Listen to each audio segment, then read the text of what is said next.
Hello, I'm Matt from World of Ukes with a demo of the Revelator Night Owl Tenor ukulele today.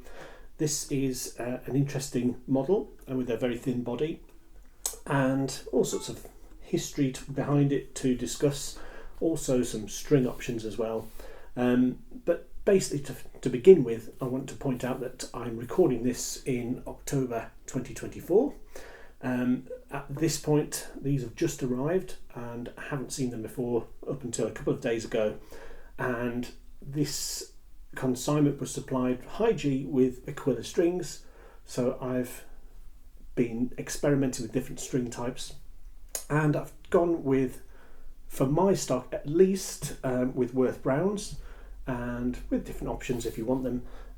But I felt that perhaps with the Aquila strings on, it didn't quite deliver as much as it did with Worth's on, so I've made the decision to refit mine with Worth Brown. So if you're browsing and you happen to notice that my models are a little bit more expensive than elsewhere, it's just because I've made the decision to restring them. So what is the Revelator? Well, it's a design that was come up with by Pete Howlett, a luthier in North Wales, some years ago, and it was a little bit of magic. Carla on their website describe it as an acoustic anomaly. I don't know if that was Pete that came up with that in the first place, but it's a good description for something which is so thin, and you kind of assume that the sound would be thin, but Pete's models were a little bit of magic really. They would produce this incredible volume which seemed to come from nowhere and a really nice tone. They were a real revelation on the ukulele market. A couple of years ago, Carla bought the design from Pete and started producing Revelators in the US, which have gone down really well. And now they've reproduced them in the Far East with this Night Owl model. This is the mango version. There's an acacia version on its way too, but not here yet. So again, just to point out that this is a video very much of the time of October 24. So if you're watching it years down the line, then things might well have changed.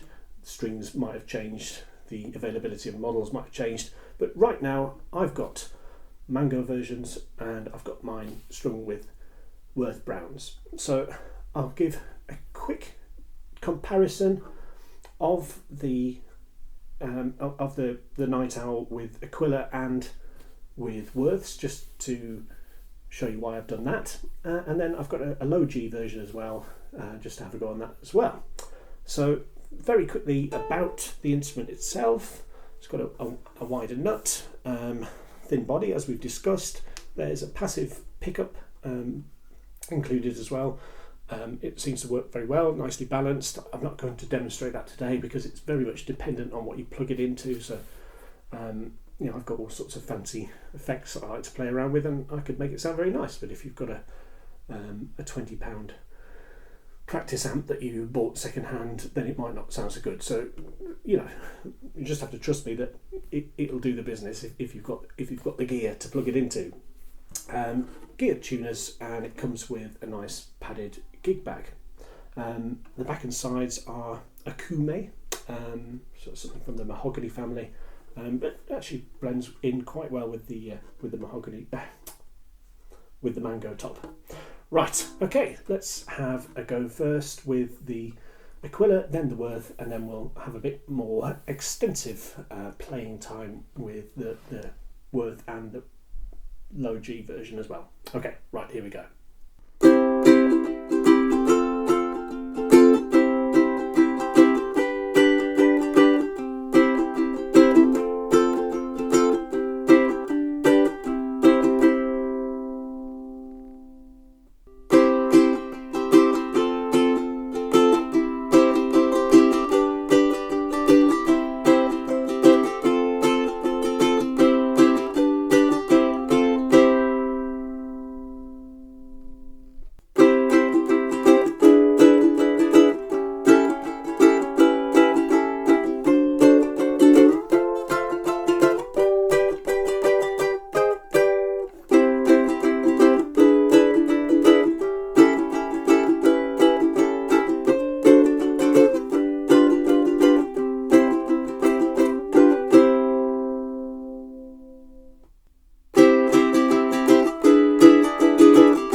it's just a quick to and fro between Aquila strings and Worth, just to hopefully explain why I thought I'd go with Worth rather than the Aquilas that they came with. Now, as I say, I think future editions may come with different strings, but just for now, I've gone with Worth.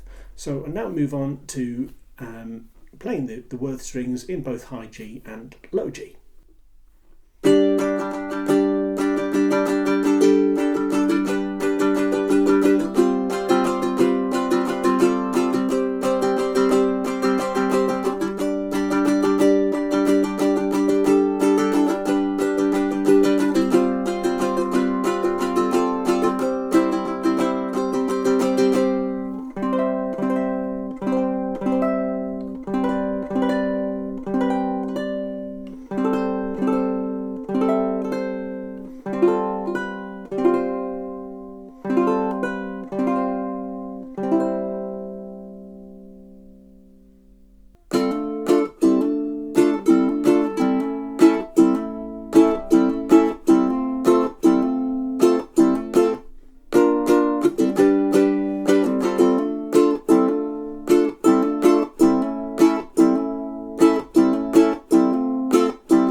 So that was a look at the Aquila Revelator Mango tenor. Now, they definitely retain some of that Pete Howlett magic, which I'm sure was translated to the US models as well.